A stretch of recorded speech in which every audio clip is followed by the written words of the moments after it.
A verdade muitas vezes omitida sobre o rei Salomão é que, embora tenha sido um rei amado, sua história também inclui aspectos problemáticos. A Bíblia, um livro completo e imparcial, não tenta esconder as imperfeições de nossos heróis da fé. É difícil pensar nos reis da Bíblia que são lembrados com carinho sem mencionar Salomão.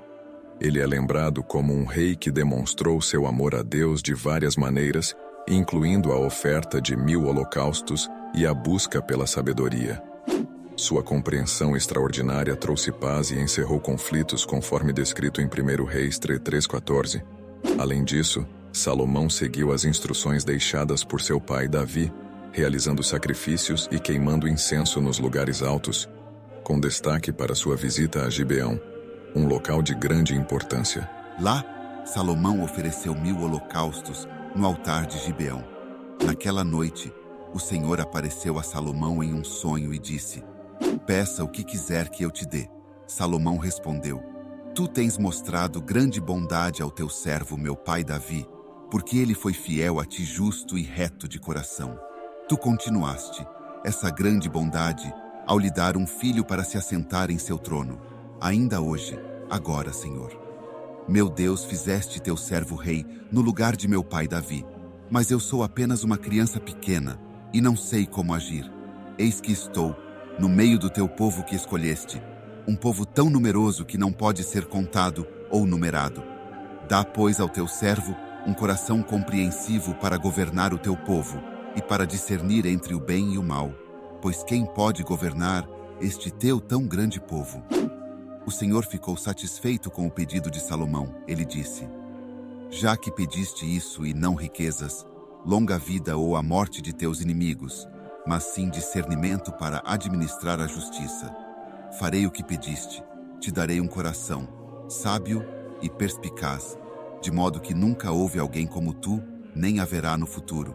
Além disso, te concederei o que não pediste, riqueza e honra, para que durante tua vida não haja igual entre os reis, e se caminhares em obediência a mim, observando meus decretos e mandamentos, como fez teu pai Davi, então te darei uma longa vida." Salomão ficou conhecido por ser muito popular devido ao seu grande conhecimento e pelas respostas que dava para os problemas. Ele escreveu alguns dos livros mais famosos da Bíblia, como Eclesiastes, Cântico dos Cânticos e Provérbios, que estão cheios de sabedoria. Nesses livros, Salomão escreveu muitas palavras sábias, citações, canções e provérbios que são tão profundos que ainda hoje estudamos e aprendemos com eles. Exemplos destas pérolas de sabedoria são Provérbios, capítulo 5, versículo 1 e 2.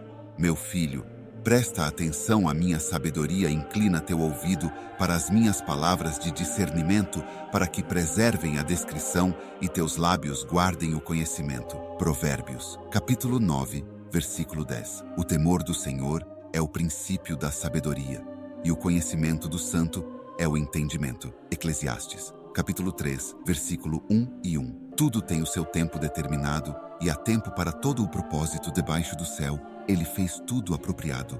A seu tempo, também pôs a eternidade no coração do homem, sem que este possa descobrir as obras que Deus fez, desde o princípio até o fim." Salomão era um homem sábio, que era difícil ignorar e fácil de amar. Por isso, muitas pessoas vinham de longe e de perto para buscar sua sabedoria, riqueza ou conselho, conforme descrito em 1 Reis, capítulo 10, versículos 1 a 18. Quando a rainha de Sabá ouviu falar sobre a fama de Salomão, ela veio a Jerusalém para ver se as histórias sobre a sabedoria dele eram verdadeiras. A fama de Salomão e sua relação com Deus chegaram aos ouvidos da rainha de Sabá, e ela veio testá-lo com perguntas difíceis.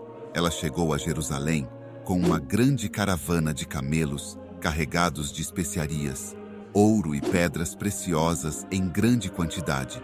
Quando se encontrou com Salomão, eles discutiram tudo o que estava em sua mente. Salomão respondeu a todas as suas perguntas, e nada era muito difícil para ele explicar. Quando a rainha de Sabá viu toda a sabedoria de Salomão, a grandiosidade de seu palácio, a comida em sua mesa, o luxo de sua corte, os servos vestidos elegantemente, os copeiros e os holocaustos que ele oferecia no templo do Senhor. Ficou impressionada. Ela disse ao rei: as notícias que ouvi em meu próprio país sobre suas conquistas e sua sabedoria são verdadeiras, mas eu não acreditava até vir e ver com meus próprios olhos de fato. Nem metade me contaram sobre sua sabedoria e riqueza, como devem ser felizes o seu povo e os seus oficiais, que estão diante de ti, sempre ouvindo a sua sabedoria. Louvado seja o Senhor seu Deus, que se agradou de ti e te colocou no trono de Israel. É por causa do amor eterno do Senhor a Israel que ele te fez rei, para manter a justiça e a retidão. Talentos de ouro, grandes quantidades de especiarias e pedras preciosas. Nunca antes houve tantas especiarias trazidas como as que a rainha de Sabá deu a Salomão. Os navios de Irão trouxeram ouro de Ofir, e de lá trouxeram carregamentos abundantes de madeira de almogui e pedras preciosas. O rei utilizou a madeira de almogui para fazer sustentáculos para o templo do Senhor e para o palácio real, além de fazer harpas e alaúdes para os músicos. Desde então, nunca mais se viu tanta madeira de almogui importada. O rei Salomão satisfez todos os desejos e pedidos da rainha de Sabá, além do que já havia dado generosamente de sua realeza. Então ela partiu, retornando com sua comitiva para seu próprio país. O peso do ouro que Salomão recebia anualmente era de 666 talentos, sem contar as receitas dos mercadores comerciantes e de todos os reis árabes e governadores dos territórios. O rei Salomão fez 200 grandes escudos de ouro martelado, sendo 600 shequels de ouro em cada escudo. Além disso, ele fez 300 pequenos escudos de ouro martelados, com 3 quilos de ouro em cada escudo. O rei colocou-os no palácio da floresta do Líbano. O rei também fez um grande trono, todo revestido de marfim e coberto de ouro fino.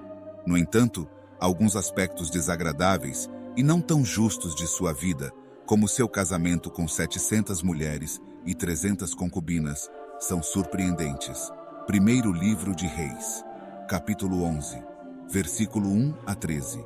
Salomão amou muitas mulheres estrangeiras além da filha do faraó.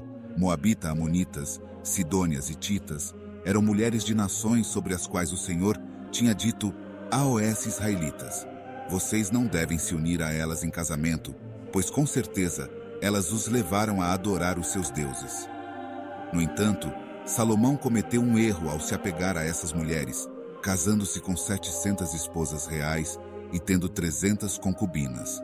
Infelizmente, essas esposas levaram seu coração para seguir outros deuses, e ele não era mais totalmente dedicado ao Senhor, como seu pai Davi fora. Ele começou a adorar deuses estrangeiros, como Astarote, a deusa dos sidônios, e Moloque, um deus abominável dos amonitas.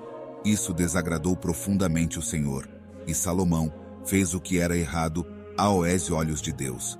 Ele até construiu altares para esses deuses em um monte a leste de Jerusalém. Além disso, Salomão permitiu que suas esposas estrangeiras queimassem incenso e oferecessem sacrifícios a esses deuses pagãos. Isso deixou o Senhor muito irritado, pois Salomão havia se desviado do Deus de Israel, que lhe apareceu 2 vezes. Apesar de Deus ter proibido Salomão de seguir outros deuses, ele não obedeceu. Como resultado, o Senhor disse a Salomão: já que essa é a sua atitude, e você não manteve a minha aliança e os meus mandamentos que lhe ordenei, certamente arrancarei o reino de suas mãos e o darei a um dos seus servos. Contudo, por amor a Davi, seu pai, não farei isso durante a sua vida. No reino de seu filho, arrancarei uma tribo, mas não tirarei todo o reino dele, pois darei uma tribo a ele, em consideração a Davi, meu servo, e em consideração a Jerusalém, a cidade que escolhi. Com o tempo, Salomão se deixou levar pela luxúria. Sua fraqueza e falta de autocontrole em relação às suas muitas esposas fizeram com que Deus se afastasse dele. Isso resultou em perder quase tudo o que tinha. Primeiro livro de Reis, capítulo 11, versículos 20 a 40. Naquela época, Jeroboão era um homem de destaque, e Salomão, ao ver como o jovem realizava bem o trabalho, o colocou no comando de toda a força de trabalho das tribos de José. Nessa ocasião, Jeroboão estava saindo de Jerusalém, e o profeta Aías de Silo encontrou-se com ele no caminho, vestindo um manto novo. Os dois estavam sozinhos no campo, e o profeta rasgou em 12 pedaços o manto novo que usava. Então disse a Jeroboão: pegue 10 pedaços para você, pois assim diz o Senhor, o Deus de Israel: vou arrancar o reino das mãos de Salomão e dar a você 10 tribos. Todavia, por amor a Davi meu servo, e por amor a Jerusalém, a cidade que foi escolhida entre todas as tribos de Israel, deixarei uma tribo para o filho de Salomão, a fim de que tenha uma lâmpada diante de mim todos os dias em Jerusalém, a cidade que escolhi para o meu nome. Moloque, o deus dos amonitas, e não tem andado em obediência a mim, nem tem feito o que é reto aos meus olhos, nem tem guardado os meus decretos e leis, como fez Davi pai de Salomão. No entanto, não tirarei todo o reino da mão de Salomão. Eu o fiz governante todos os dias de sua vida, por causa de Davi meu servo que escolhi, e que obedeceu aos meus mandamentos e decretos. Tirarei o reino das mãos de seu filho, e darei a você 10 tribos a um dos filhos de Salomão. Darei uma tribo, para que meu servo Davi sempre tenha uma lâmpada diante de mim, em Jerusalém, a cidade que escolhi para colocar o meu nome. No entanto, para você eu tomarei, e você governará sobre tudo o que seu coração desejar. Você será rei sobre Israel, se fizer tudo o que eu lhe ordenar, e andar em obediência a mim, fazendo o que é certo, aos meus olhos obedecendo, aos meus decretos e mandamentos, assim como Davi meu servo fez. Eu estarei com você, e construirei uma dinastia tão duradoura quanto aquela que construir para Davi, e darei Israel a você. Humilharei os descendentes de Davi por causa disso, mas não para sempre. Salomão tentou matar Jeroboão, mas este fugiu para o Egito, para o rei de Sisaque, onde permaneceu até a morte de Salomão. A história de Salomão destaca a importância da sabedoria, mas também adverte sobre os perigos do orgulho e da desobediência a princípios morais. Ele começou humildemente, buscando sabedoria de Deus, mas caiu em tentações e adorou deuses estrangeiros, o que o levou a perder o favor divino. A lição principal é que a sabedoria deve ser acompanhada de humildade, fidelidade e escolhas sábias, lembrando-nos de que nossas decisões diárias moldam nosso destino e devem estar alinhadas com nossos valores mais elevados.